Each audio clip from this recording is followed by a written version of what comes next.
I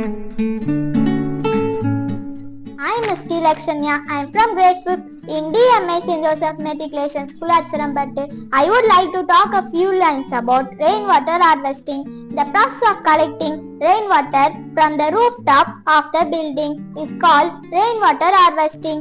In this system, rainwater is stored into a storage tank for later use.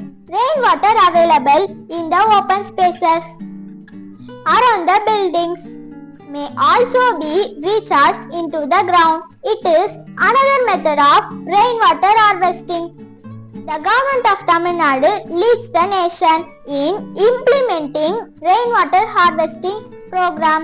It has made it mandatory for all houses and buildings in the state to install rainwater harvesting facility. Thank you.